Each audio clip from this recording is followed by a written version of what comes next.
Millions of dollars in grant funding are heading to support Wayne State University researchers looking at the possible benefits in cannabis and treating post-traumatic stress disorder and depression in veterans. News 8's Josh Sanchez has more on how a Kalamazoo area vet is already part of a growing community turning to cannabis for help.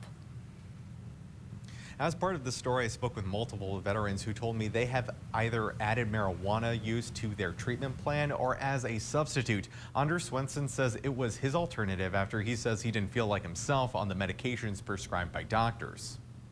Well, I joined in '97. At the time, I was a Bradley Fighting Vehicle System mechanic. Anders Swenson racked up multiple deployments during his 20 years in the Army. The missions were difficult, including nearly losing a friend in Iraq. He got hit, and I was the first one to actually know that it was him that got hit, and just went into mission mode, did my job. The career took its toll, resulting in a 30-day inpatient stay with the VA. Swenson says there was a mix of medications over 3 years. It kind of helped. It got me out of all that funk stuff, but it also brought me down, so I was kind of like a zombie. He credits a friend for helping turn his life around.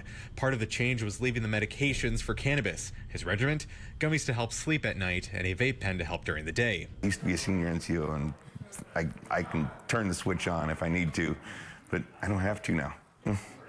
And it helps me realize that, and it helps me chill out. Researchers are trying to learn more about the science behind stories like Swenson's. Recently, the Michigan Cannabis Regulatory Agency awarded a team at Wayne State University $21 million across 2 grants to study if there is therapeutic value to cannabis in treating PTSD and depression in vets. Might actually help people. Dr. David Ledgerwood says there's a need to learn the finer details. So we need larger, rigorous trials like this to explore the extent to which cannabis might be helpful with some of these conditions, and also to be realistic about the fact that there may also be some harms we have to note as well.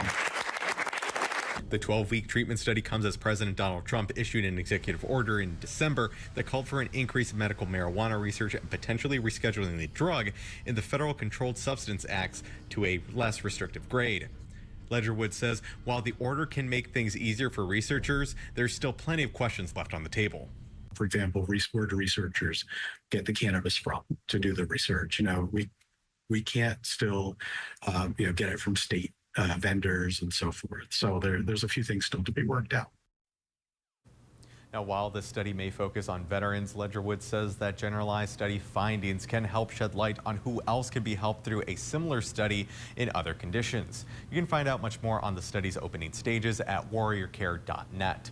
Live in the Kalamazoo studio, Josh Sanchez, News 8.